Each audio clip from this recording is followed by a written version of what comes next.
for the audio, or you can even watch back. Giving players all the props, or put them on blast. We don't give no hot takes, only talk facts. We're giving all our devotion, riding high on this wave of emotion.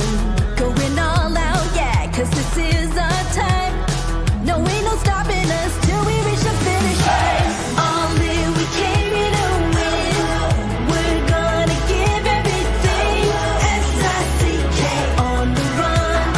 S-I-C-K, sick, sick. On fire, we're ready to fight. We'll bring the house down tonight. S-I-C-K on the run. S-I-C-K, sick, sick. Playing on the car ride, play it when you lounge. X and O, you know that we can hold it down. Shout out to my man Sammy, got it off the ground. And to all the listeners tuned in right now, got debates, analysis, and speculation. This is sports talk for the new generation. You know where to find us, got a reputation. Sick podcast, your #1 sports destination. We're giving all our devotion, riding high on this wave of emotion. Going all out, yeah, cause this is our time. No, ain't no stopping us till we reach the finish line. All in, we came here to win. We're gonna give everything. S-I-C-K on the run. S-I-C-K, sick, sick. On fire, we're ready to fight. We'll bring the house down tonight. S-I-C-K on the run. S-I-C-K, sick, sick. S-I-C-K, it's the sickest podcast. Tune in for the audio, or you can even watch back. Giving players all the props, or put them on blast. We don't give no hot takes, only talk back. S-I-C-K, S-I-C-K, S-I-C-K, S-I-C-K, S-I-C-K, S-I-C-K, S-I-C-K. All in, we came here to win. We're gonna give everything. S-I-C-K on the run. S-I-C-K, sick, sick. S-I-C-K, it's the sickest podcast. Tune in for the audio, or you can even watch back. Giving players all the props, or put them on blast. We don't give no hot takes, only talk facts. We're giving all our devotion, riding high on this wave of emotion. Going all out, yeah, cause this is our time. No, ain't no stopping us till we reach the finish line. All in, we came here to win. We're gonna give everything. S-I-C-K on the run. S-I-C-K, sick, sick. On fire, we're ready to fight. We'll bring the house down tonight. S-I-C-K on the run. S-I-C-K, sick, sick. Playing on the car ride, play it when you lounge. X and O, you know that we can hold it down. Shout out to my man Sammy, got it off the ground. And to all the listeners tuned in right now, got debates, analysis, and speculation. This is sports talk for the new generation. You know where to find us, got a reputation. Sick podcast, your #1 sports destination. We're giving all our devotion, riding high on this wave of emotion. Going all out, yeah, cause this is our time. No, ain't no stopping us till we reach the finish line. All in, we came here to win. We're gonna give everything. S-I-C-K on the run. S-I-C-K, sick, sick. On fire, we're ready to fight. We'll bring the house down tonight. S-I-C-K on the run. S-I-C-K, sick, sick. S-I-C-K, it's the sickest podcast. Tune in for the audio, or you can even watch back. Giving players all the props, or put them on blast. We don't give no hot takes, only talk back. S-I-C-K, S-I-C-K, S-I-C-K, S-I-C-K, S-I-C-K. S-I-C-K. Turn up your volume. Because you're about to listen to The Sick Podcast. With Tony Marinaro. 55 seconds left in the penalty, a minute and 27 seconds left in regulation time. Boston 4, Montreal 3. Lafleur coming out rather gingerly on the right side. He gives it into Lemieux, back to Lafleur. Oh! The sickest Montreal Canadiens podcast. You're in the spot! Sports entertainment like no other. Rejoint, on lui fait perdre la rondelle, une passe devant. Et c'est le dégagement et ce sera la victoire des Canadiens. Stanley pour les Canadiens, le 23e de l'histoire. You found the dogs! John, you found the dogs! He found the dogs! And all together, they worked a young team to the top. And now, a 24th Stanley Cup banner will hang from the rafters of the famous Forum in Montreal. The Canadiens win the Stanley Cup! Brought to you by Energy Transportation Group. Driven to be different. Lapierre.Tibi. Embrace your true nature. And Playground, your premier gaming destination. It's gonna be sick. Marinaro on this Tuesday, February 25th, the Montreal Canadiens in their second game back after the Four Nations face-off win again for the second straight time, win a big game versus a team that prior to tonight's game has given them all kinds of trouble. The Carolina Hurricanes were 17-2-1 in their last 20 games versus the Montreal Canadiens. Not only did the Canadiens beat the Hurricanes tonight, they shut them out, and they got big-time performances from some of their big-time players. 1 goal, 2 assists, 3 points for Suzuki. 1 goal, 2 assists, 3 points for Patrik Laine. Cole Caulfield was able to get on the board. Juraj Slafkovsky scores another goal. Lane Hudson, Pierre McGuire, one of his favorite scores, and he scores on the power play, as Pierre has been telling you that he has to be there in the first wave as well. Samuel Montembeault picks up his 4th shutout of the season, second in the National Hockey League. In that category, we got a good one for you lined up tonight with former Montreal Canadian Maxim Lapierre. We'll get to him in a second, and Pierre McGuire. We'll get to him in a second as well. First and foremost, I want to say hello and thank you very much for the good people over at Kanuck, because I had a chance to go and see them today. And if you can, let's bring it up here. Take a look at some of the jackets I was able to walk away with. Look at that, huh? The blue-gray ice jacket, kind of like a bomber jacket for this time of year, and a lighter black model, beautiful quality that I could probably wear in today's weather and, of course, in the next couple of months. Why do I talk to you about Kanuck? Well, first of all, I want to say a special hello to Jonathan Epstein and Lauren Kaminsky of Kanuck. They're on Rochelle, corner of Barrie. Jonathan contacted me, told me to come in because they have some beautiful, beautiful merchandise, men's and women's winter jackets, ranging from 0 degrees to minus 35, accessories, toques, scarves, gloves, mittens, and if we can bring up the big sale that they're going to be having, they're going to be having a huge sale this weekend, up to 70% off. It's a warehouse sale, Saturday and Sunday, March 1st and March 2nd, Saturday from 10 a.m. to 4 p.m., Sunday from 10 a.m. to 3 p.m. You have to get down there. It's going to be in Ville Saint Laurent at 2328 Cohen Street in Ville Saint Laurent while quantities last. And I'm telling you, talk about quality, beautiful, beautiful stuff. Let's bring in Max Lapierre right now from La Poche Bleue. Tony, you look good, man. Thank wow. you very much. So nice. Is this a magic jacket? As I was walking in, I just missed out on David Savard and Alex Carrier of the Montreal Canadiens, who themselves also walked out with a couple of Canuck jackets. You honestly look like a model. Well, they would a shoe model, though. I appreciate that very much. I think they would look a lot better on you than they do on me. But yes, I'm very happy with the way they look on me. Without further ado, it's time for the McGuire Report. The McGuire Report. Presented by Vago Italian. Oh, yeah, Vago's open 23 years longevity. Not many restaurants are open that long. Private dining room for any occasion, birthday, engagements, corporate meetings. Plenty of free parking after 6. Open Monday to Saturday evening and lunch Tuesday to Friday. Fresh quality ingredients, old world Italian classics and new Italian. Come see Tommaso, the most popular man in Westmount. He'll greet you at the door, and his partner, of course, Angelo, is in the kitchen. Live from Pittsburgh, where He was watching the game. He is a Mario Lemieux fantasy cap. Sounds like a pretty fun time. Pierre McGuire, how are you? I'm doing fantastic, Tony. Nice to visit with you and Max. Phenomenal event here in Pittsburgh single year.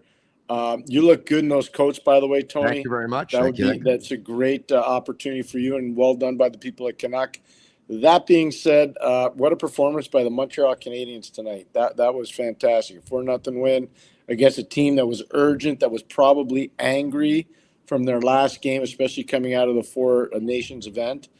And good for Montreal. Their first 2 games, they've done a real good job. They've scored 9 goals in 2 games. That's unbelievable. Pierre, a lot of Canadiens fans are pretty happy that you got right to the Canadiens right away because they're so excited with this big win tonight. Because let's face it, coming back from the Four Nations face-off, 26 games remaining in the Montreal Canadiens regular season, they had to go 19-7. And they've won their first 2 games, so now they probably have to go 17-7. Look, some games are not complete in the National Hockey League just yet. Some good news, bad news scenarios tonight. Of course, the good news is that the Montreal Canadiens won by a score of 4-0. Pittsburgh played Philadelphia. One team had to win. I guess the good news is that they both didn't pick up points. Philadelphia smashed Pittsburgh 6-1. Man, are they headed in the wrong direction? The Penguins. We'll get to Pittsburgh in a second. Pierre's there. He would know. The Washington Capitals lose by a score of 3-1 to Calgary. Marchenko picks up 3 points. Columbus beat Dallas by a score of 6-4. Tampa Bay beat Edmonton by a score of 4-1. The Rangers smacked the Islanders in the Battle of New York 5-1. The Boston Bruins lose to the Toronto Maple Leafs, but they lose in overtime, so they pick up a point. We'll take a look at the standings a little bit later on. Max, this was a big win where everyone was pulling in the same direction, but you got to love the way Nick Suzuki took control of this hockey game. Yeah, what a start. I think he was a leader all the way. It was a pretty good game, but you remember when Carrier arrived on the team? It was the Carrier effect on D. For me, it's the Heineman effect for the forward group. I think when this guy is in the lineup, it changes everything. Not because it's spectacular, but because everything is balanced. And again, tonight he was physical. He brings speed, and I think he brings a lot of guys in the right direction by playing the right way. And that includes the captain who does it most of the nights. But like you said, what a game, what a shot on the power play. And it's funny because that shot, that was 100% sure he was going to shoot that puck. He looked mad because the PP before his shot wasn't going well. The execution wasn't well. The ethic wasn't good enough. And he had so much passion and anger behind that shot. It was going in for sure. Pierre, it's an interesting comment because with all due respect to anyone who's played fourth line in the National Hockey League, it's the least prestigious line, let's be honest. But so many fourth lines in the history of hockey have helped teams win and helped teams win Stanley Cups. Heineman comes back, doesn't get on the score sheet, but he plays with that jam and he kind of gets everyone in the game. Talk to us, elaborate on what Max said and what Emil Heineman brings to the table for this team, Pierre. That's why building your team straightly through analytics is flawed, because those guys don't count on analytics. And I'll give you an example. When Max was playing in Vancouver, and I didn't know Max was going to be here today, and I didn't know you would ask me that question. If you look at Danny Paillet, Gregory Campbell, and Sean Thornton, they don't win. And Max knows this. He was in the game. They do not win Boston in 2011 in the Stanley Cup final in Game 7 unless that line plays the way they do. And Max knows that was a problem. It's a problem when you have players that can play to that level. And so a lot of these teams are being built flawed. They're flawedly built. And that's not even a word. They're built in a flawed manner. That's a better way to say it. And so I'm watching, like I just saw Pittsburgh get blown out by Washington Capitals. They held New York Rangers to 15 shots, but they couldn't score enough to beat them, and they got crushed tonight by Philadelphia. They're a flawed team. They're straight analytics. That's how their team is built. That's why their GM was hired. He's an analytics guy. It's not going to work. I'm telling you, it will not work. Speaking of crushed guys, very unfortunately for Josh Anderson, who was really going once again, very, very involved, not only in the last 2 games, but all season. Late in the game, he went face first into the boards. Here's a guy who's been taking therapy days for the last 2 months, has not been able to practice much. The Montreal Canadiens don't have an update on him just yet, but that looked painful, Max. Yeah, well, from experience, I had those a few times. I think it's his back, like he overextend. When he leaned against the board, that was a lot of speed. And you know what? He did a good job because he was going straight in and he went back on his knees and protect himself. But I think he'll be fine. I think it's just I don't think he's gonna miss a game. Pierre, we talked about Nick Suzuki taking control of the hockey game, and we're going to talk about the Carolina Hurricanes in just a minute because I don't know what's gone on with this team, Pierre, but they were doing so well before that trade, and I'm not putting it all on Mikko Rantanen, and maybe they're going to be able to turn it around. I don't know, but this hasn't worked out this so far, Pierre. I mean, where do you see this going? It might not be a good situation because if Mikko Rantanen doesn't agree to a contract, they're probably going to have to trade him again, or they're going to lose him for nothing. Then you got a big problem. Again, I'm not trying to pick on the analytics community, and they love to take shots at me. That's fine. I've been outspoken against them for a long time because I was a guy that was boots on the ground scouting. I drafted a bunch of players with other guys that turned out to be really good players that nobody ever thought would play in the NHL. And I coached a bunch of guys like that too. Carolina is totally analytic. That team is built through analytics. We'll see if it works out. But I'll tell you one thing right now, Tony and Max knows this. If they can't get that guy signed to a contract within the next 5 days, they're in trouble. Yeah. They're in big trouble. And they traded away a player who's under contract for a couple of seasons at a respectable $6.5 million, who was having a career year in Carolina. It's not just him. It's Jack Drury, too, because he's an eye test player. He's like Maxim Lapierre. Jack Drury's a good player. Those guys mattered, Tony. And I'm not saying this because Max is on the show. Max knows what it's like to be in a playoff series. Max knows what it's like to play in a Stanley Cup final. Max knows how hard it is. He knows. If you don't have those guys that are ready to do whatever it takes to win, and that's not all about scoring, it's about doing whatever it takes to win, you're going to have a problem. And Max, you know what I'm talking about. Yeah, you're so right. But I also know like the position where Rantanen is in right now, and it's sometimes it could be really tough. I went through it when I got traded to Anaheim, and obviously we're not the same type of players. But in your head, when you're happy in a spot and you think that is guaranteed you're going to finish your career there, and then it becomes an option that you're not going to play there for the rest of your career, and you go somewhere, then when you accept that you're going to need to leave, but you don't end up in the team, your plan B type of team, you go somewhere you didn't expect to go at all, and you look at the lineup and you're not in your head, you're not fitting in, then it's a problem. And for me, this is what's going on. Rantanen has been a good player every single game he played in the NHL since he came day one, and now he's not playing well. He's not even passionate on the ice. Tonight you barely see, like, he doesn't even win his one-on-one battles. No. He's not I have invested. a question for you, Max. How many players in the league are like Nathan MacKinnon? Exactly. Yeah. So he went from playing with Nathan MacKinnon, and I have no disrespect to Sebastian Aho. I think he's a tremendous player. If I had a team, I would have him on my team because I think he's that good. But he's not Nathan MacKinnon. Obviously not. No. But listen, there's worse things in life than going from Colorado to Carolina, from a very good team to a team that can be very good as well, that has put up a lot of points. Yeah, to but play for a very good coach, with your colleague in with better travel. No. Yeah, but there's an issue here that we didn't mention. Rob Rennemore is a great coach, but everything needs to be done high pace, and that's not Rantanen's game. Rantanen's game is a heavy, slow the game, take your time, protect your puck. That doesn't fit with their system. I agree with that. 100%. So, Pierre, if you would be another team, and, a lot of Montreal Canadiens fans have said maybe they should take a look at Rantanen. I don't think that's going to happen at all. I think there's zero chance. But if you were another team, how interested would you be in Rantanen, knowing that Carolina, if they trade him, means that they haven't been able to sign him, and if they trade him, means that this player is probably looking for about $12+ million? Well, that's going to be the issue for a lot of players like that. Mitchell Marner's another player like that. They're going to all want $12 to $14 million a year because they're all reading that the cap is going up. Nobody, it's great to say the cap's going up. I have actually not seen documentation where they said, oh, yeah, 100% sure the cap's going up. I have not seen any documentation of that. The TV ratings do not speak to that. The revenue streams don't speak to that. So I don't know where they're getting this money. I'm just being totally forthright with you. I'd take Mitch Marner on my team before Rantanen. I think he's got a better skill set. I think Rantanen's obviously a very good player. He can do certain things that Mitch Marner cannot do.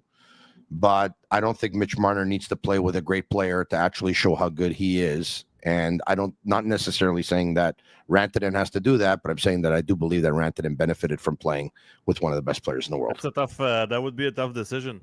I think I would take Rantanen though. Really? Yeah. Wow. So, Tony, you're going to be disappointed in me. Yeah. I'm going with Max. Really? I've done over 2,000 games in the league broadcasting, and I've probably coached over 600 and something games. I don't even know. But I'm just it's close to 3,000 games, whatever it is. Now, and I think Mitch Marner is a great player, but in a playoff series, I want the other guy. He hasn't done it in a playoff series yet, and the other guy has won a Stanley Cup. I get that. Let's take a look at the starting lineup, guys, for the Montreal Canadiens first. Then we're going to get to the starting lineup for the Carolina Hurricanes. For the Canadiens, Suzuki with Slafkovsky on his right and Caulfield on his left. Owen Beck, who slots into the second line because Kirby Dach is out with an injury. Laine on his right, Newick on his left. Dvorak with Gallagher and Anderson. Evans with Armia and Heineman. On defense, Hudson Struble, Matheson Carrier, Xhekaj and Savard, Samuel Montembeault in goal. Guys, we'll stop it here. What did you think of Owen Beck's performance? This was clearly a couple of things here. Marty St. Louis not wanting to break up the other lines that had success, last game especially versus Ottawa, and maybe an audition for Owen Beck saying, you know what? Let me see if this guy can play in a second line. Let me see how he plays with Laine and Newhook. Guys, what did you think of the audition? I really like him. I really admire the way he competes out there for a young guy, responsible defensively. I think what impresses me the most is he adjusts so well during a play. And what I mean by that is a lot of young players, they're locked in their idea. Let's say you're going on a 2-on-1, you're in your head, you're going to pass, and you're locked in. You won't change your mind during the play. Owen Beck can adapt like this. Like, he reads the game really well. He's really smart on the ice. I think, like, I don't want to say he's better, but I'm more comfortable from what I've seen with him at center than Kirby Dach. There's an efficiency to Owen Beck's game that doesn't exist with Kirby Dach's game. So efficient players matter. So I'll give you an example of an efficient player. Brian Leetch was an efficient player. Scotty Niedermayer as a defenseman was an efficient player. These are guys that can control the tempo of the game, so there's an efficiency to everybody around them. Owen Beck does that. Max is spot on. So I'm going to take it a step further, and obviously I'm not going to pretend like one game makes a season. The Canadiens can live without Kirby Dach. Not on their second line. He's a replaceable player. I know that they saw a skill set in him. They saw a potential in him. They saw a ceiling in him. He might still be able to play to that potential. He might still be able to reach a ceiling. But, I saw a stat tonight, guys, that showed, face-offs won this season by Montreal Canadiens players. Nick Suzuki's won over 400. I think Dvorak was next, about 30 or 40 less. I think Jake Evans was obviously third, just behind. And then there was like a huge drop-off to Alex Newhook. And Dach is nowhere to be found. And Owen Beck, I think, is going to take a lot of faceoffs going forward. I think he's going to win a lot of faceoffs going forward. I remember vividly when they had those interviews when Owen Beck was in his draft year, and they looked at him and they said, so you do pretty good in the faceoff circle in your league. And he's like, yeah, how good? And he looks at them and he says, best in the OHL. So here's my question for Max, though, because Max took a lot of these faceoffs. Owen Beck's not a big guy. Not a big guy. Max, you are a big man. You're taking faceoffs against him. You're in a 7-game series. What are you doing? You mean if you think it's going to be an issue that he's a smaller guy to take face-off on a long term? It depends on his strength more than his size. And like if you look at a guy like Suzuki, he's pretty strong for a small guy, you know. So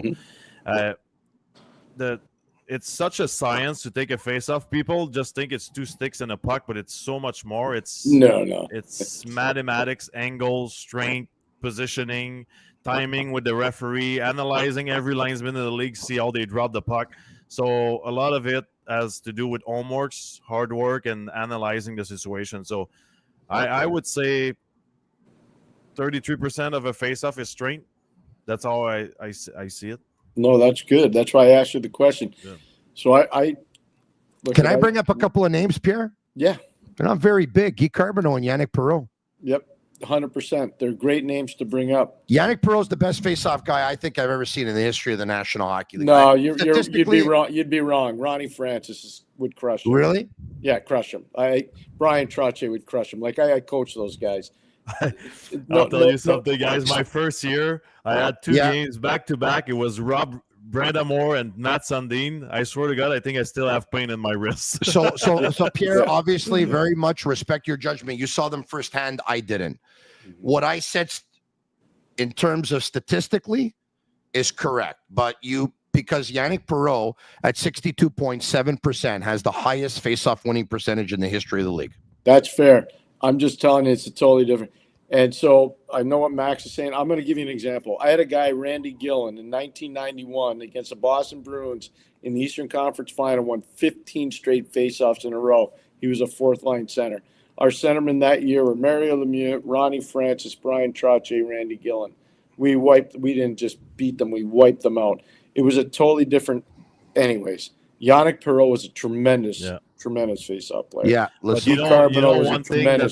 One thing that's underrated, Pierre. Sorry, cutting you, but yeah, it's okay. Like the wingers, like you think about Patrice Bergeron in Boston, obviously phenomenal, great sentiment. But who was the winger hustling every shift? The young Marchand a lot. He was jumping every single time. It takes 5 guys to win a face-off. Exactly. We agree.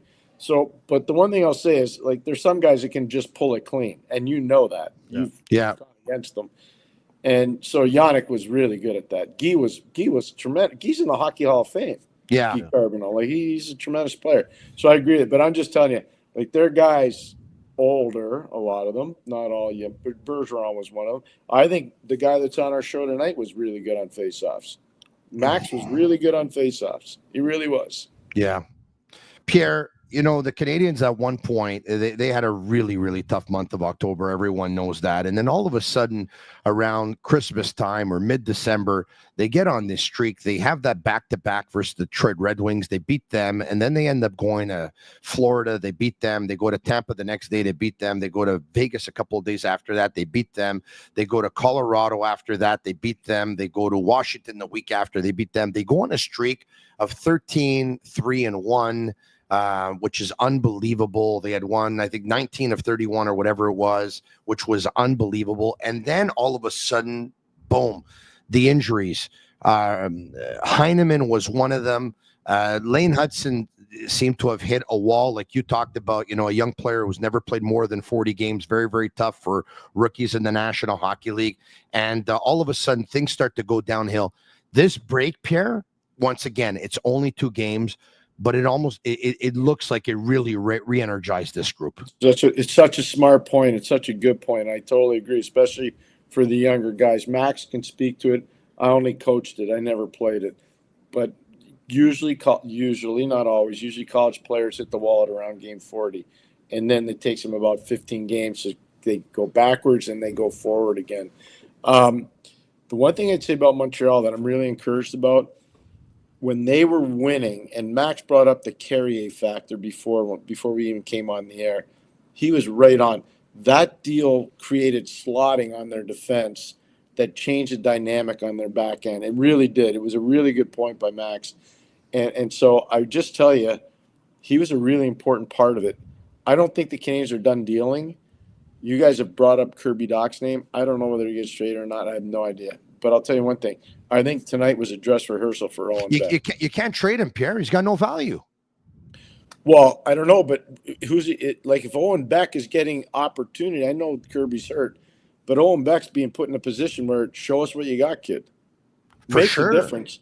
There's a reason why he's there. There's a reason why they didn't move Jake Evans up. They're probably going to move Jake Evans, it sounds like. I think so. But if we agree that Jeff Gordon and Kent Hughes are very much business-like, if we agree that they're stockbrokers and they're, buying low and selling high, and this is what they're always trying to do, Kirby Dach goes into the final year of his contract next year. Demidov's going to be here. I'm not suggesting they're going to play together, but I think that if they wanted to trade Kirby Dach, they're going to wait for his value to go up. They can't do it now. They'll get how do they know his value is going up?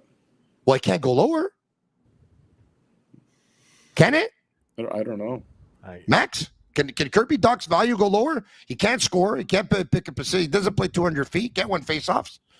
I'll be honest. I'm concerned a little bit. Like right now, it's not like he played 20 games and we can say let's give him time. Like he's been playing in the NHL for a while now. Like let's forget about injuries. Like this is the NHL. When you have an injury, people are taking care of you. When you're on the ice for a game, you're ready to play. So I don't think. Like in let's say we take Slafkovsky, it's all about the mindset and making mistakes or not. In Dach, you cannot just decide one day that you're going to be the hardest worker, the guy that back checks, the guy that is smart in your defensive zone, the guy that is going to win faceoff, the guy that's going to be physical. Like there's a lot of work to do. Like I know he's a project, but for me, it's not about being a project anymore. It's like it's getting late. I'm concerned about his career, not only about the Canadiens. Let's say he has another season like that next year. What do you think is going to happen? He's going to get the old $1 million deal for 1 year contract as a trial. That's what, Tony. So that's what I'm talking about. I agree with Max. I mean, again, we don't rehearse his show. I'm just telling you, he's not trending the right way. Yeah, well, that's why I think they're going to hold on to it, because I think he's got no value. We're going to get to Kirby Dach a little bit later, and I want to talk about Slafkovsky, not before I talk to you guys, though, about Energy Transportation Group, a partner of the show, a leading full-service logistics provider serving all of North America, driven to be different. They are a top fleet employer, and they're a transport company that a lot of people want to work for in this country. Check out their career section if you can. Also, a shout-out to Playground, one of our partners. If you're looking for the ultimate entertainment experience, look no further than Playground.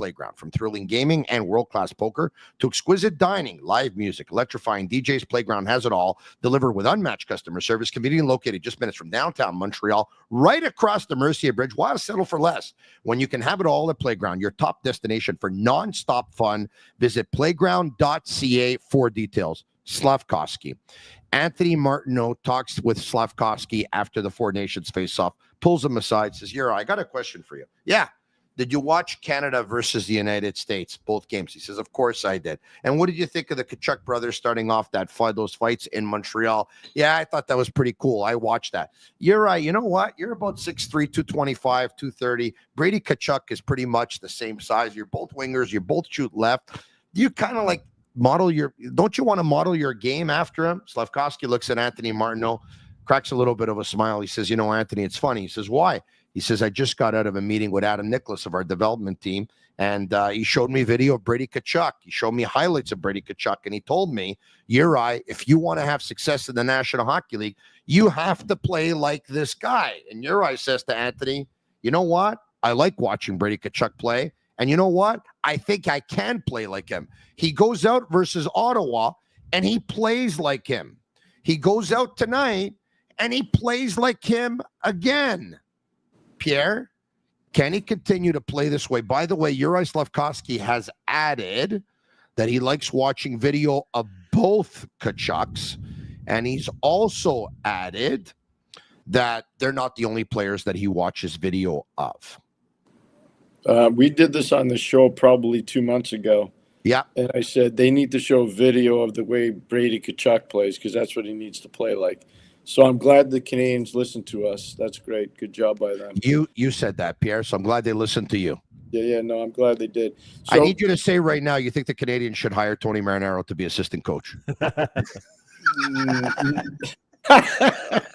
So, no. But the one thing I'll say about I'm not taking a pay cut. all these kids today really, and Max knows it because he was kind of stuck in the middle. They're visual learners. They're not audio learners. They don't learn by audio. They learn by visual. And so you know, I used to do this back in the early 90s with players, you know, whether it was a kid like Paul Stanton or a kid like Sean McEachern, guys were just coming in the league. We had all these star players, and I'd say, who do you want to play like?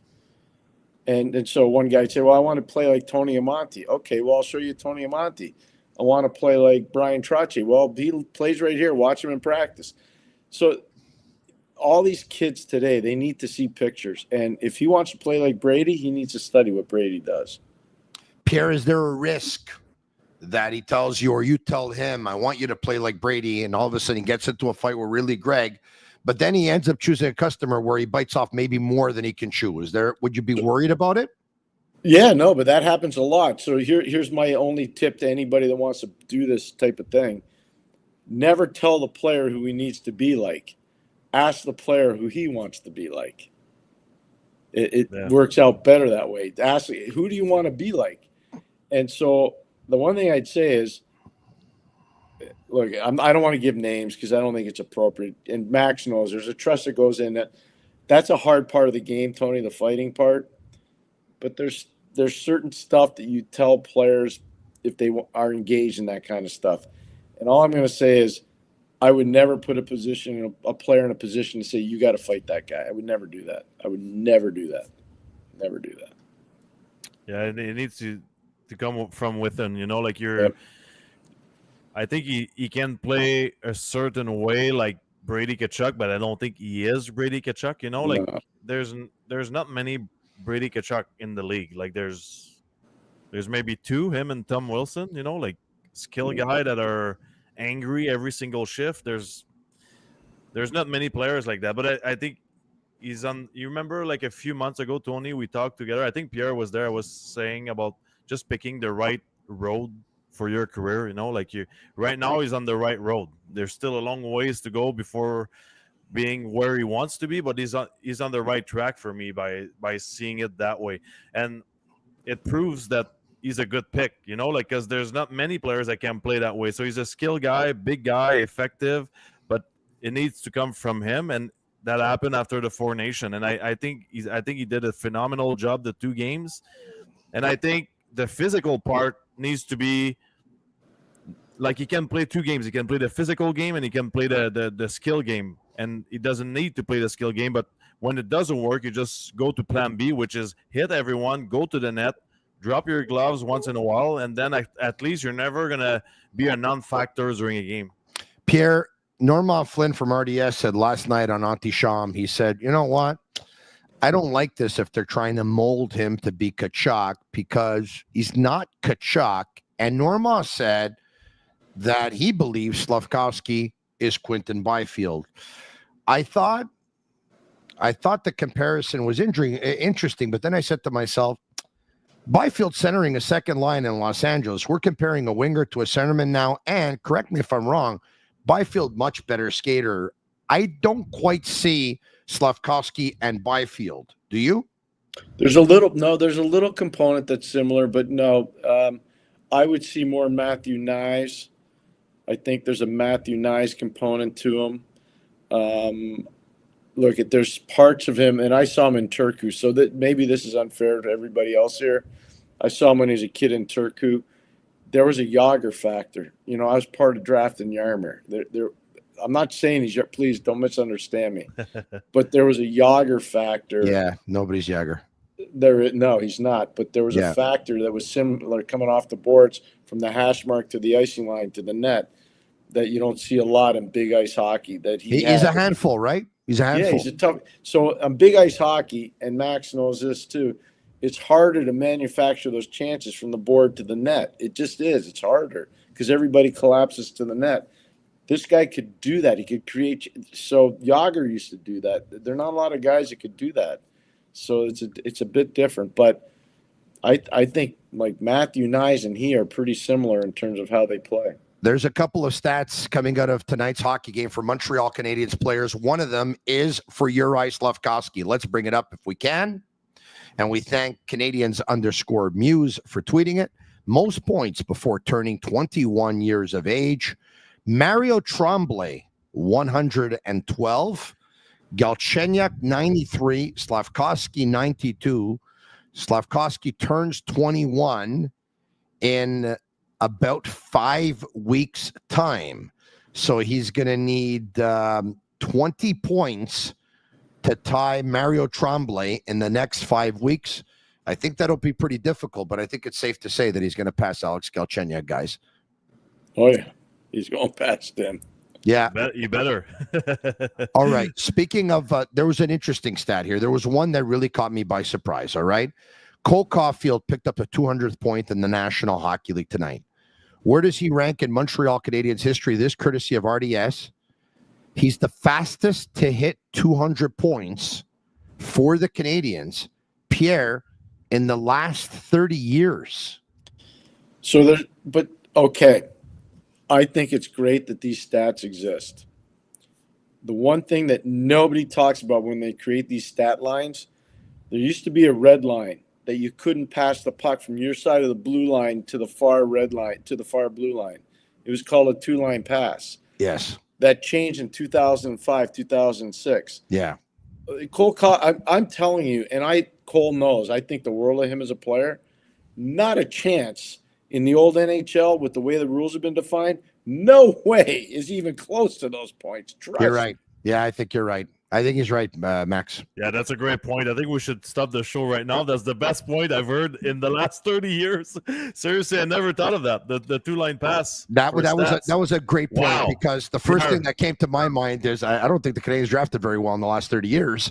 That's the first thing that came to my mind. But this is the most important part. He's right. So I can tell you, like I used to draw game plans up to shut down guys like Pavel Bure, to shut down guys like Wayne Gretzky, to shut down all the top players in the league. Okay, I'm just telling you, I used to do that. That was what I did for a living. And when the red line came out, this thing changed big. It changed huge. And so these smaller guys are getting lots of points. They weren't doing that when Kevin Hatcher and Sylvain Cote and Al Iafrate and Rod Langway were grabbing them and tackling them in the neutral zone. Trust me, they were getting maimed for life. Like, if you look at the stat lines for Yager and Lemieux, especially from 90 to, let's say, 98, and the scoring championships won, it's insane what they were able to do. Because the league was totally different than what's going on now. That's all I'm going to say. Pierre, it's probably a technical question, or you might get technical, but I know that you have the gift to actually simplify the answer. And it would probably be easier if you had a board to actually show it, because you talked about players being visual more than the audio nowadays. It's probably the same thing for some of our viewers. Let's just say you're drawing up a game plan to stop Cole Caulfield with a red line. Mm-hmm. Tell us how it would be, and then tell us how you would draw up the game plan with the red line taken out. Yeah, that's a good question. So with the red line in, we're going to play a lock system, and we're going to lock on Cole Caulfield's side. If he's the best, let's just say he's the best scorer for Canes. So Cole's going to play either on the left or the right wing, depending on who the coach wants to play him with. We're going to lock on wherever he is. He's not getting anything. He's never going to play a puck possession game at all. We're going to slam him and break him in half. That's what we're going to do. You know, we've done this with, I hate to say this, Cam Neely. You know, I can give you a list of guys. Peter Bondra. I did. But when you say we're going to lock on him, are you saying we're going to play him man-to-man, or are you saying that we're locking down Lane. Winger will drop back and become a third defenseman? Lane, and once the puck's moved to him, he's dead. Because he can't cut to the middle, because you're going to get cut off. And so we used to do that a lot. We used to play a thing called a 1-4 delay, which used to frustrate people. You can't do that anymore because the red line's out, because they can stretch you out. It's harder to defend against it with the red line out. Max knows. It's a lot harder to do. So what would you do now with the red line out? Well, I would probably play a better pressure 2-1-2. And I would have my guy lock in the middle lane. Usually it's a centerman, depending on how you want to play it. And I would angle a guy like Caulfield. I would never let him get possession. So I'll give you an example. I don't know, Max, did you ever play in the old Boston Garden, or are you too young? No, I didn't. So, like back in the day when they were really good, Neely and Oates played together all the time. And Oates was a right-hand shot. Neely was a right-hand shot. And Oates liked to come down your right side, their left side. And he was a really good passer. And what we would do is we would lock the left side of our ice, their right side, and we would funnel everything over so that Oates could never gain our blue line with possession. And that's, if you go look at historically, that's where that big hit, Neely and Samuelson, it comes from that. We didn't want that to happen, and neither did Alfie. Nobody did. I'm just telling you that there were different ways you could play it. And so taking away space, and, everybody called Max, this, it's the big word now, gap control. Well, we didn't call it that then. We just take away space. That's what we would call it, just take away space. But you got to lock those weak side lanes if you're going to do that. And if you don't do that, you're not going to be successful.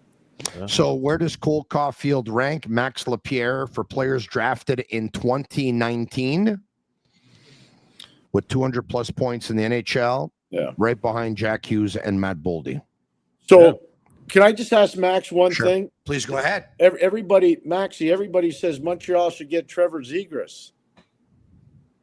He was in that draft. Yeah, for me, it's no chance. No chance. And I've been saying this, and Tony, you've asked me about it a lot. Trevor Zegras isn't on that list. I'm getting a center in Buffalo right away, though, for any price. Dylan Cousins. 100%. There you go. So we don't, again, Tony, do we rehearse this show, Tony? No. We agree. He didn't have to say the name. I know exactly what he's saying. I agree. Well, because he's the only centerman in Buffalo available. They're not trading Trey Tate Thompson. But you know what, Tony? Like, we've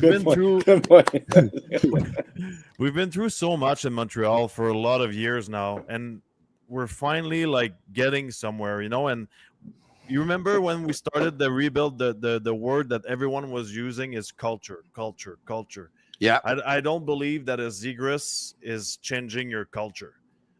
Dylan Cousin is changing your culture. That's the type of character you need on a team to win. I don't care if a guy is flashy and doing a Michigan and 50 toe drags a game with his hair in the wind. That's not what we need.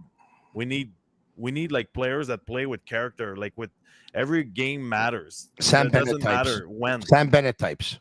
Yeah, 100%. Hagel types. Yeah, I'll give you one better. You put his name up there before, Mario Tremblay. He was a nasty son of a gun, man. I'm telling you, I don't even know if you guys remember what Tony might. Max. Yeah, of course. Oh, my God, Maxie. This guy was incredibly tough. Yeah. Tough as you can't believe how tough he was. 79, right? Réjean Houle and Lambert. Damn. Game 7, game-winning goal, Lambert. I remember he was 18 years old playing in the league. He was fighting anybody. He didn't care. Maxie, you know how hard, 20-year-old, it's hard to fight guys in the league. He's 18 years old fighting guys in the league. Yep. Come on. There was a big time fight that he had with Bobby Schmutz back in the day. Did he not? It was they were throwing them. Bobby Schmutz could throw them too. Yeah. Mario Tremblay and on the Good Friday Night Massacre, right, versus the Quebec Nordiques. He was very, very much involved as well. There was that image where he was trying to break up Slager and Jean Hamel. Remember that? That was absolutely terrible. Anyway, let's move on. The Sick Podcast brought to you in part by Bittt Tibi. They launched their new Ultra Lager. It's a refreshing, thirst-quenching beer, perfect for chilly winter days. Only 90 calories, 2 grams of carbs, 4% ABV per can, available in a pack of 6 and 12 in grocery stores all around the province of Quebec. It's ultra light and ultra refreshing. So if you're having a beverage during the game, while you're watching the game, you can have that.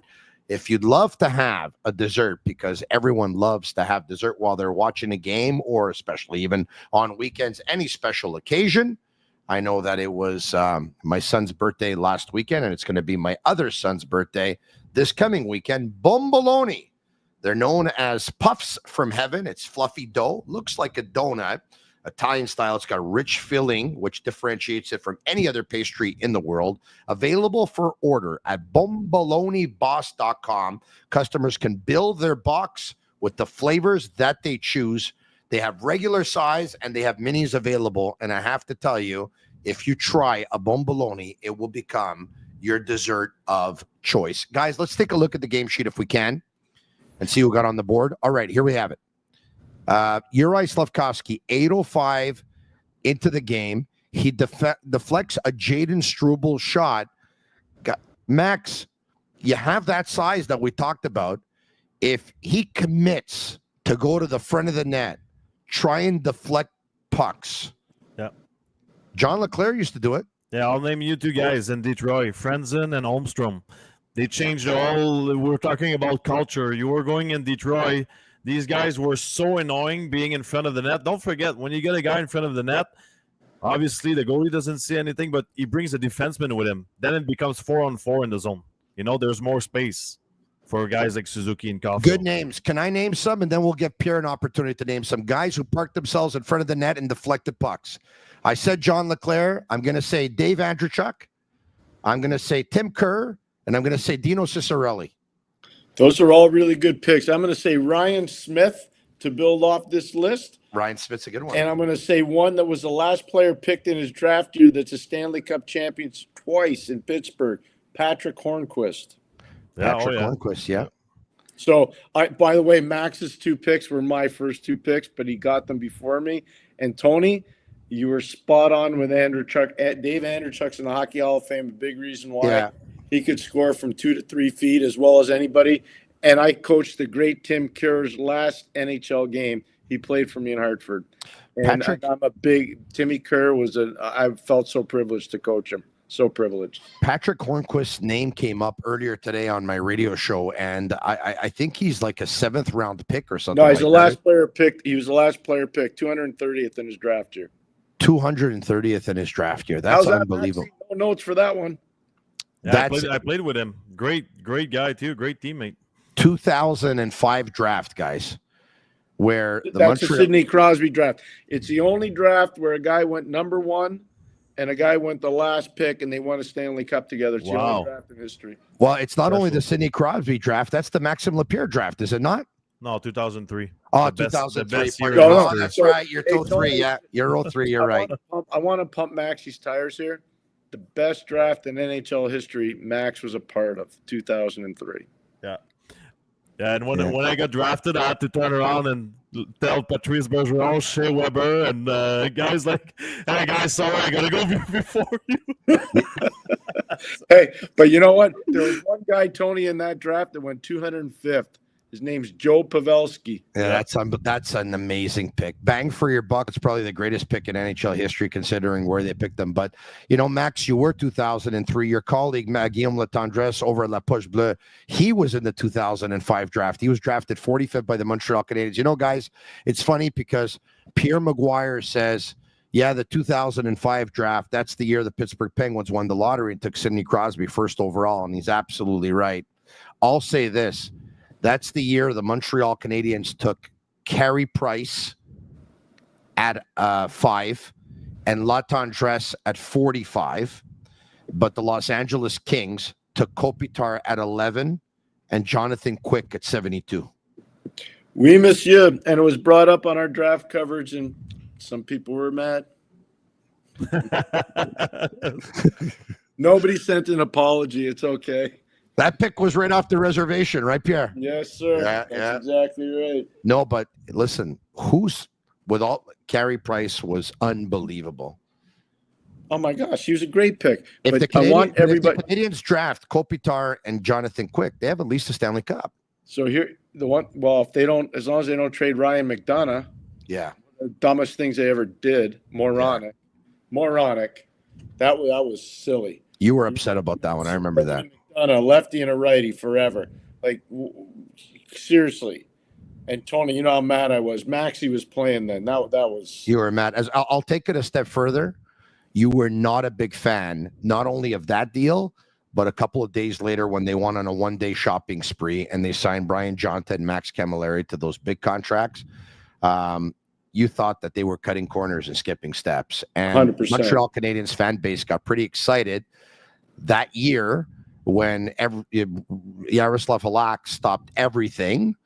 But then once they got eliminated by the Philadelphia Flyers, the Canadiens went downhill. See you later, alligator. It was over. Yeah. Yep, that wasn't good. And the thing that saved them was Halak, you're right, but Spacek and Hammer, like blocking Ovechkin shots in the Washington series was crazy stuff, like crazy. Yeah. And Hal Gill. Anyways, another story for another time. I'm a big Yeah. Max Lapierre fan. I like Max. Thanks, Pierre. I think we've all realized that tonight, Pierre. Wow. Okay, let's once again the game sheet, guys. Patrik Laine. We haven't talked about him. Here's a guy who, during the Four Nations face-off, Pierre, he said, "Yeah, you know what? I haven't been playing a lot lately, and this is going to be good, and I should be playing a lot more because I'm going to be playing with some pretty good players." He did say, "I wasn't playing very good, though." Right? He did say that, but it made waves here in Montreal. Like, is he taking a shot at Marty St. Louis? I don't know how St. Louis took it, but St. Louis said, "You know what? You got to earn your ice time." And Patrik Laine has played 2 really good games since coming back from the Four Nations face-off, Pierre. That tournament could be we talked about it being beneficial for the Montreal Canadiens because they only had Armia, Laine, and Montembeault go to the tournament, and Montembeault never played. Their key players, they were resting, Pierre. Suzuki was resting. Slafkovsky was resting. Caulfield was resting. Matheson was resting. We talked about Lane Hudson. He was resting. That's a big, big help. But at the same time, can it help some guys rediscover their game like Laine? 100%. I totally agree with that. I think it's a brilliant point. And for Patrik Laine, I watched every game he played. I was at them. I was at those games. So, no, I thought he did well. The Finns obviously weren't very good. The Miro Heiskanen injury really set the Finns back a ton. I think everybody knows that. But he still got a chance to play at a high level. Max, you've played in a lot of fast games. Tony and I have watched a lot of fast games. I have never seen the game played at that level, at that pace in my life ever. It's unreal. Honestly, it was so fast that it looked slow. I don't know if you agree with that because you had no space to create anything. Like it was, and for me, that was a good lesson. Like, and you see the impact for a guy like Slafkovsky. Like, I think kids in the NHL realize that superstar they work as well, and they think about the defensive side of the game. They're not just cheaters. It's easy to think when you do 100 points in the NHL, you're just cheating out there. But I think they realize there's a structure. The guys are working. I've never seen Connor McDavid backtrack like that. It was unreal. He was the best back checker on the tournament. Spectacular. No, I agree 100%. And you know what else was great with the Four Nations face-off, guys, is that Matthew Tkachuk was on the Jimmy Fallon show, and Matthew Tkachuk and Brady Tkachuk are going to be on the podcast with the Kelsey brothers tomorrow. And Brady Tkachuk was on Spitting Chicklets, and the list goes on, and John Cooper was on Spitting Chicklets too. But, but for Matthew Tkachuk to be on the Jimmy Fallon show, and for Brady and Matthew, and I know, by the way, that some people are taking issue with it because they're saying, you know what, these guys talked a big game during the tournament and they lost, and they're still. This is great for the National Hockey League guys. But I'll go a step further. If the NHL is where they say they are right now, they should allow those two brothers to have a podcast like the Kelsey brothers. They'll have it one day, but you're talking about having it right now during the season. During their playing. Like, it's okay in the NFL, right? I know they're not playing every day, but it's okay in the NFL. That attracts people. That attracts different fans. Like, it's good for the game. We've been hiding for so long in the NHL, scared to say something in the media. It's time to open up a little bit. Pierre, let's just say one of those two players played for you, and they're podcasting together. Wouldn't bother me at all. Wouldn't bother me at all. I coached in a Stanley Cup final where Jeremy Roenick played with Michel Goulet and Steve Larmer. It was the best line in the National Hockey League in 1992. And Jeremy had a ton to say. Chris Chelios played on that same team. He had a lot to say. Eddie Belfour played on that team. He had a lot to say. I have no problem with that. Our teams weren't like that. We didn't have guys that, spoke like that. But that didn't make it wrong. I have no problem with that. I think it's actually good. I worked with Jeremy for probably 10 or 11 years. He lost his job. I don't think he ever should have lost his job. Wow. I don't. And I'm glad that the Hall of Fame recognized his greatness as a player. And we need more people that aren't afraid. I agree with Max and you, Tony. We need more people that are talking. Here's my concern. His Hall of Fame speech was unbelievable, by the way. It was, because it showed who Jeremy was. He opened up and apologized. It was from the heart. He opened his heart, 100%. Here's my concern. And I'm not trying to make a big deal out of this, and it probably will make news, and I'm not trying to do that. They kept saying this was an international event. It was not an international event. This was an NHL event. Yep. This was played on NHL ice with NHL players, with NHL officials, with NHL rules in NHL buildings. This was not an international event. It was an NHL event. Sell it like it's an NHL event. Number one. Number two, and this is my concern, they talked about combining the rating number from Canada and the United States. I've done national TV in both countries for 25 years. That was never done before. That was never even part of it. Because if it was, the 2010 Olympic game between Canada and the United States had 26 million viewers in Canada, and it had 35 million viewers in the United States. It makes that number look like nothing. Okay? It is the Olympics. Okay. I'm just telling you Yeah. what the facts are. The Olympics are an international event. This was an NHL event. That's how they should have sold it. And this is a third thing, and this is really important. If their ratings really built off of everything that was accomplished in that event, how come they haven't released the ratings from the weekends from the national broadcasts between TNT and ESPN? Today's Tuesday. They still haven't released the ratings from the weekend. You know why? Because they didn't live up to their expectations. Because not even close. Exactly. Yeah. Having said that, it's the fastest hockey I've ever seen in my life. That's what I'm saying. Yeah. That's what I'm saying. But you got to be, I learned this a long time ago from really smart TV people, Dick Ebersol and Sam Flood. These are the smartest TV people you could ever work with. Trust me. And don't get goo gaga off of one-hit wonder ratings. Yeah. Max talked about, building things up properly. He was right. But Pierre and Max, it's enough to get rid of the All-Star game forever. Like, how do you go back to an All-Star game, guys? Max, how do you go back to an All-Star game? There will be an All-Star game next year. For what? But Tony, you won't. So I could see the guys not be able to pull off skills that 12-year-olds can pull off. Well, time out there. That was a great event, but now you got McAvoy out in Boston, Kanuck out in Florida. You got a bunch of guys hurt. Like, you're paying a lot of money to build a franchise, and now these guys went on a cute tournament, and obviously it was unreal on TV, and it was phenomenal, lots of passion. But if you're an owner, I'm calling the next morning, and I'm like, what the fuck is going on right now? 100%. They knew the risk going in, Max. Yeah, but Tony, what are they going to say? The owners knew the risk. They were, the NHL made money off of this.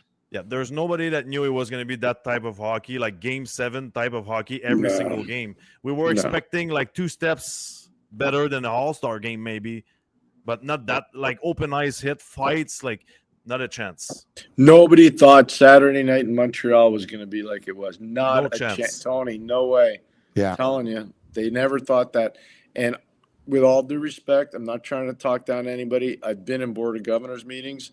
That will not be well received, the injury situation. I'm just telling you, it will not be.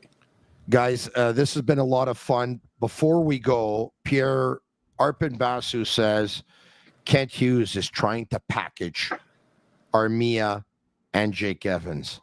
It's an interesting concept because they're 2/3 of a great fourth line. They're 2 players that played together on the penalty kill, but now you have to find obviously a trading partner that will welcome in 2 players. Would you try and sell it this way? If you decided you were going to move on from Armia, and you also decided that you're going to move on from Jake Evans because you guys are not on the same page contract wise, would you try and package them both? Probably, but he's tried that before. I've shared this with you before. Yes. He tried to package. I was on the receiving end of the package and chose not to receive. He tried to package Armia with other players before, so that doesn't surprise me. If you're a team, Pierre, that is going to make the playoffs, how much would you be willing to give up for these 2 players? Well, I don't think they go to. Personally, I would not do both. I'd do one. You would do one. I'd do one. I'd take Jake Evans. Yeah. Mm-hmm. Okay. New Jersey Devils, I have it. I think it's been reported too, but I have it on good information that they're very interested. But I'll come back with this. Max, if you're a player in that locker room and now you've won 2 in a row and let's just say you go out on Thursday and you beat San Jose, and let's just say you go out on Saturday and you beat Buffalo, and let's just say next week you have a couple of games before trade deadline and you win those two as well. Can you still trade those two players? Yes. Yes, if they're you would do that if you're Kent Hughes? Well, time out there. First of all, for me, it doesn't matter. The trade for any player is about the future, but you need to replace them this year in a certain way. So let's say right now, does Owen Beck, can he replace a part of Evans' job? Like, that would be my thinking. But I would never trade Jake Evans. Not for a pick. No chance in the world I would trade Jake Evans. Not a chance. Listen, I'm totally on Max's team. Tony, you've heard me say it many times. I want him signed to a long-term extension. He has never, outside of the hit from Scheifele, he's never had a major injury. Repeat the contracts you're willing to go to one more time. You said this a couple of weeks ago. Please repeat it for those viewers who weren't there a couple of weeks ago, who are here right now. I'd be prepared to go between 6 and 7 years on the player. And it comes down – so his agent probably wants dough. I'd go more term, less money. That's just what I would do because his legs are alive. If he didn't have live legs, I wouldn't do that. I'd do it the other way. I'd go short term, big dollars. You're never a checker. You're never going to be stuck with Jake Evans. The worst case scenario in 7 years is playing 10 minutes a night on the fourth line and on the PK. That's the worst case scenario. That's what I'm saying, Tony. I wouldn't be afraid to do that. I'd give him more term, less dollars. Max, would you give Jake Evans a 5-year deal at $4 million a year?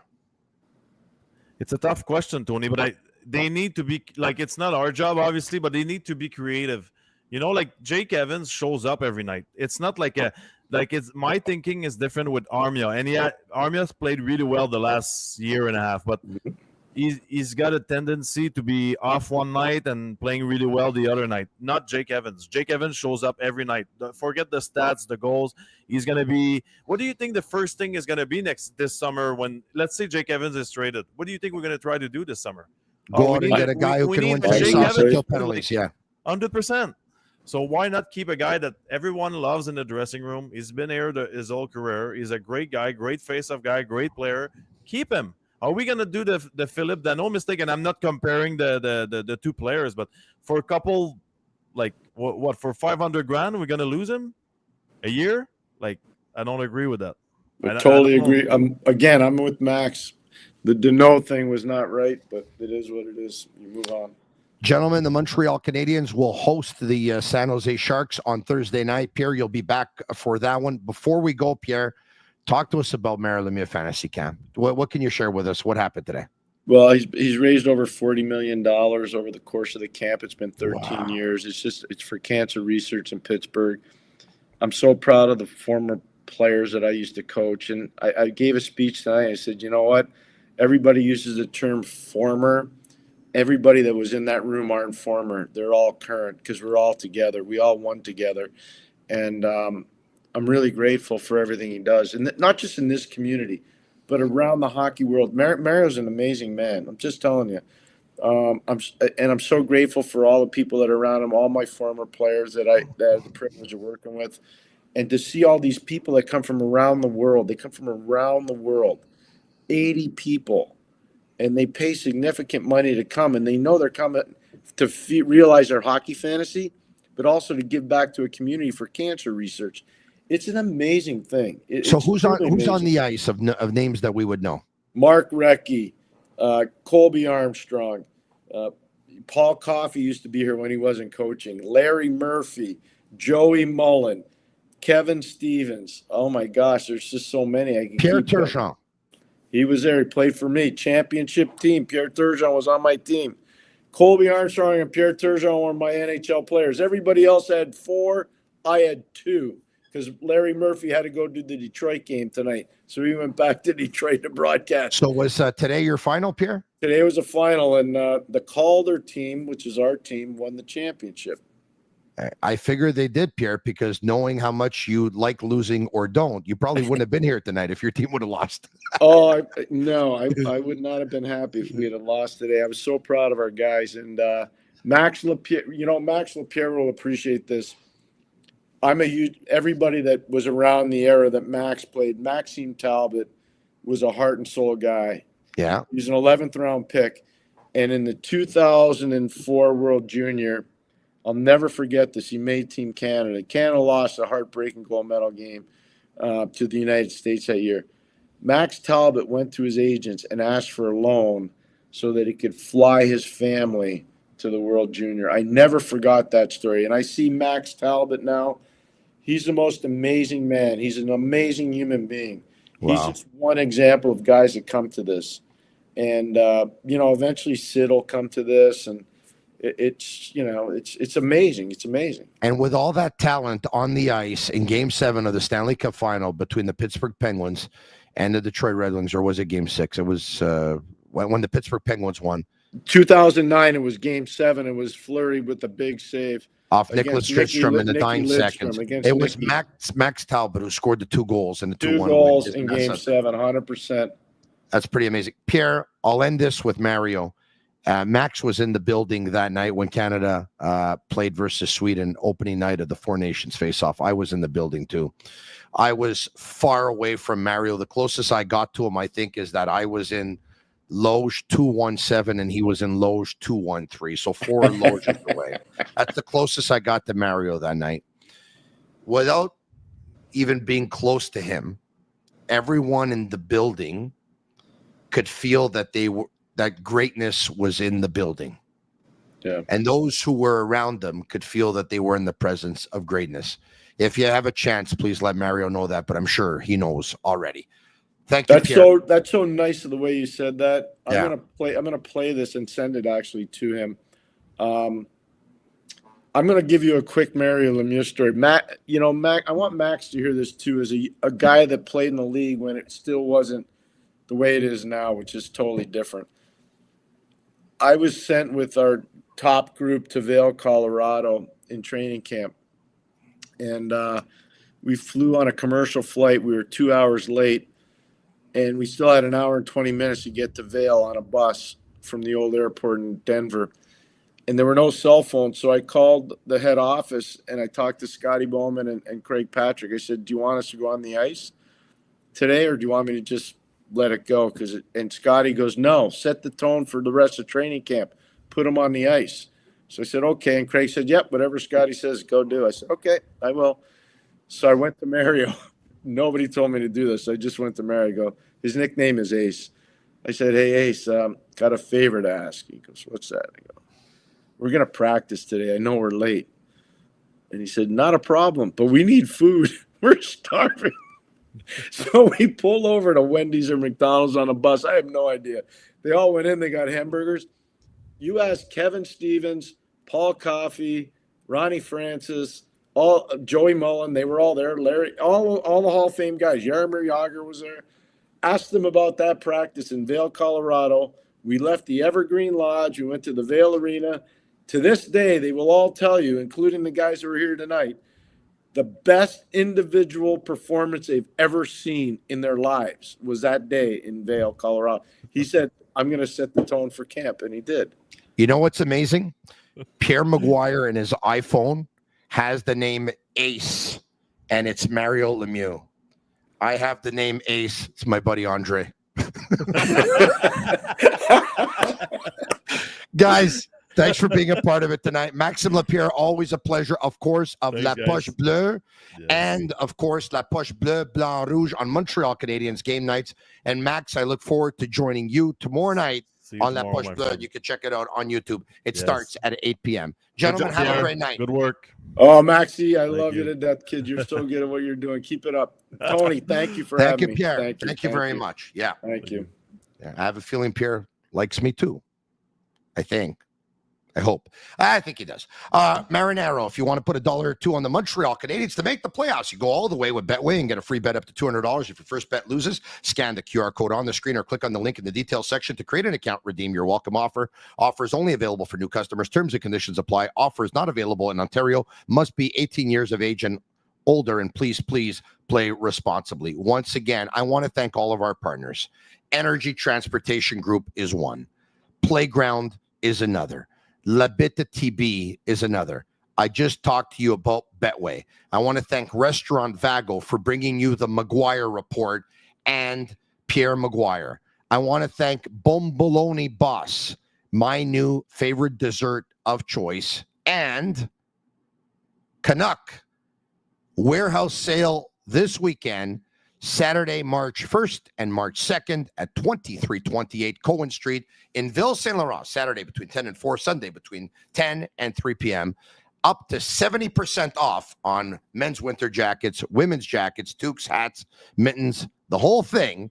And it was nice seeing the good people there earlier today because they were absolutely great with me. And, of course, I am talking about Lauren and I'm talking about Jonathan. Make your way down to their warehouse sale on Saturday and Sunday. Special thanks to all of you for watching. I hope that you really enjoyed the podcast tonight. I thought it was something. I think that was really, really high quality. I'm hoping that you would agree. And if you do, leave us a 5-star review on Apple. It's our way of feeling the love. For Shane Gaumont and Master Control, the Montreal Canadiens shut out the Carolina Hurricanes. The Canadiens have made it 2 in a row. Good for them. Off of a 3-point night for Nick Suzuki, a 3-point night for Patrik Laine as well. Slafkovsky scores again. Lane Hudson did on the power play as well. Go Habs, go. We'll be back tomorrow night. Same time, same place. My guest will be TSN hockey analyst and the director of scouting, Craig Button. Ciao for now. And that's a wrap. Hope you don't miss us too much until next time. Follow The Sick Podcast with Tony Marinaro on YouTube, Instagram, Facebook, Google Play, and Apple Podcasts. The Sick Podcast is brought to you by Energy Transportation Group, driven to be different. Lapierre.tb, embrace your true nature. And Playground, your premier gaming destination.